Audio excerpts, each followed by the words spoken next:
welcome to Lori Tries Life. This is Lori, and I'm going to show you a new deck that I received as a early Christmas present from my sweetheart. It's called Mystical Medleys, artwork of Gary Hall. I've already opened it, full disclosures. Mystical Medleys, a vintage cartoon tarot deck. Really nice box. And this is the first kind of tarot deck I've received that opens at the bottom. You get your thumb tabs, and then so cute, thumb, and it opens at the bottom. Love it. It originally comes, you got an inner box. Here's the outside box.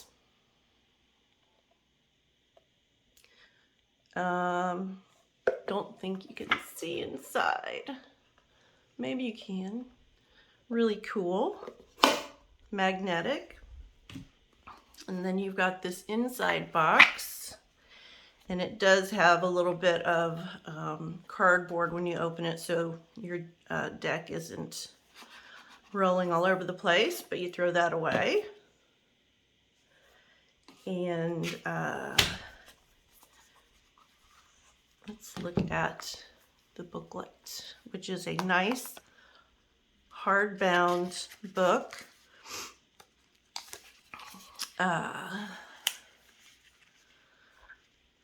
Like so many good stories, it all started with the devil. So Gary Hall is an animator and an artist who was really enthralled with the cartoon animation of the cartoon artwork of the 30s. And so this is kind of a replica to that, or a nod to that. In a very humorous way, in very story-like way, he gives you half a page of about the card and a color picture of the card. It's a really cool book.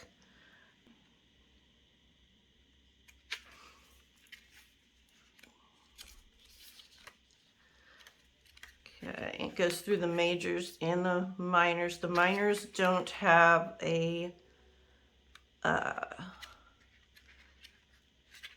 picture for each card, but it does have a description of each card, and then how to read the tarot, just general, some spreads, and yeah, like it. I like mats, not too slippery at all.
Okay, some of the cards that just stood out to me.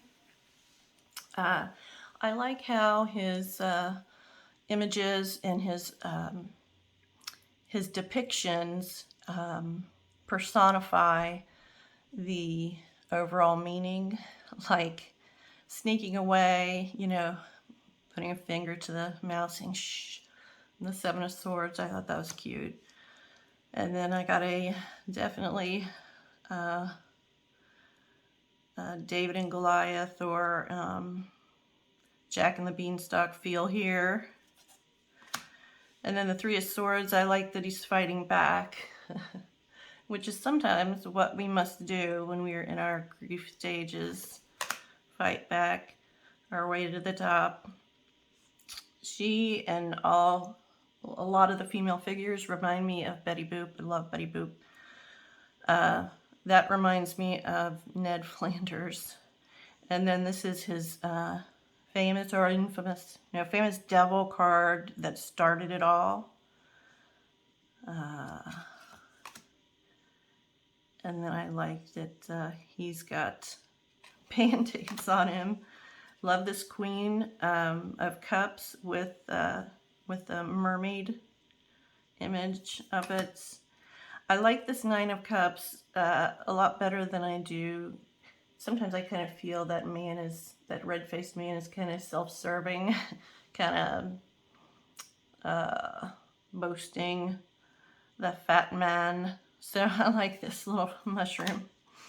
I like the moon and its craggly craters and fighting the sun there.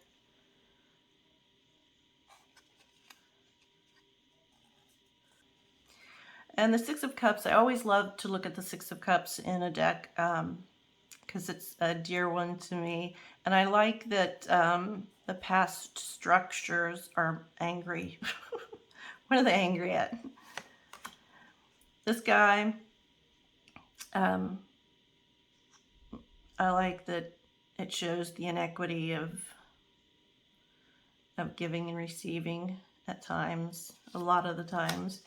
And then we know that, in the Five of Pentacles, the bright church shining its stained glass and the passerby's not seeing, perhaps. And this amplifies it as he's ringing his bell and he can't see and she can't see the beautiful, warm church. This one is really interesting to me. The Illuminati. When everybody sees this, they see it coming together and working. But I always, in part of my reading, had it as clubs or secret societies. And that it was interesting that I saw the Illuminati as the workman, the guy. So... and then the Two of Pentacles, like the polar opposites of juggling one and another, happy and sad, or he's scared to death, and he's happy. And look at the boats, they're like bouncing off the shore. I like the King of Wands as director. That's cute. And the salamander, I like that. This was interesting to me because the Five of Cups, of course, we're in sorrow mode, and we often don't see the Two Cups behind us. We're still focused on the grief of what we've lost. And a lot of times, I'm not saying grief, but a lot of times depression, because I have depression, I'm always thinking about myself. And so I like that he's like looking in the mirror at his sorrow, like, oh, poor me. Because what I have found is when I'm at the depths of depression, giving to others takes my mind off me. Not that depression is selfish, disease, but that taking my mind off me in the mirror or internally, giving to others helps depression so much. At least for me, it has. I like the Three Cups. Three Cups is one of my favorite cards. And to see that, they're rejoicing and they're dead. They're skeletons. I always like the Four of Cups. I like to see how they're depicted if they're a little bit quirky decks. And yeah, I don't want that fourth cup. And he's just so happy to be given it. Look at that tree. He's like, what? You don't want the fourth cup? Sunflower. Sunflowers. The Nine of Wands, I always felt, is you're defending the fort. And he's telling you which way to go, but you can't get past me. And he is, you know, he's very vigilant and successful, if not a little bit worn out.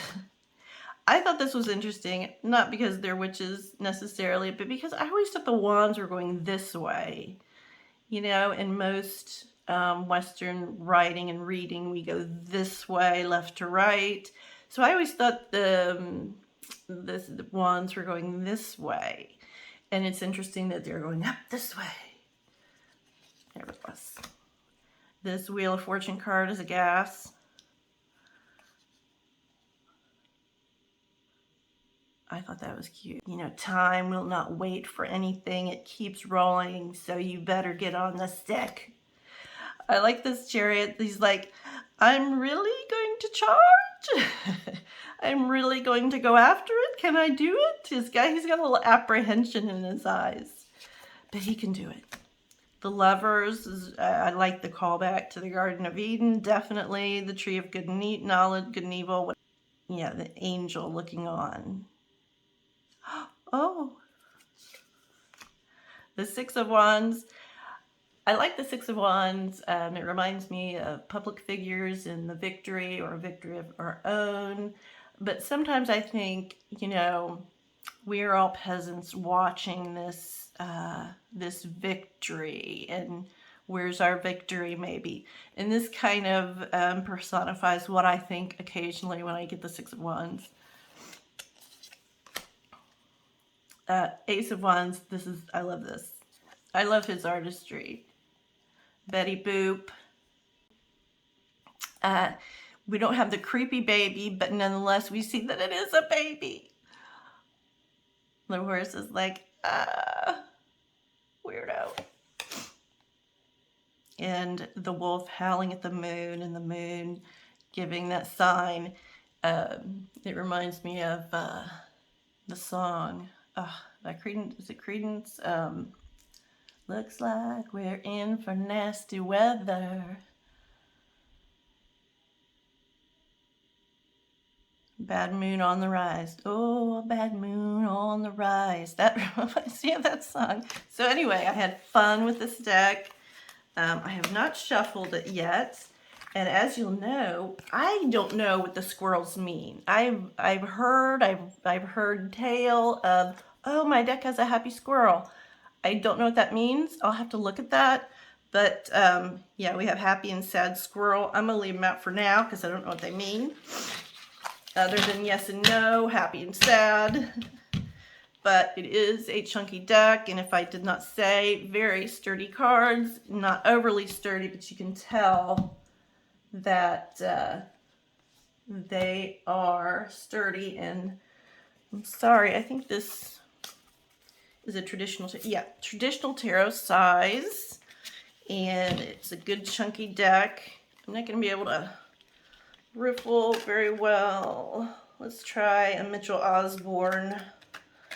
Mitchell Osborn does this, and so many people do this, where they can just cut it side by side and then just let them fall. They don't use any pressure with their thumbs, but they get a good shuffle. I've done that a couple times, and I thought, oh, I did it.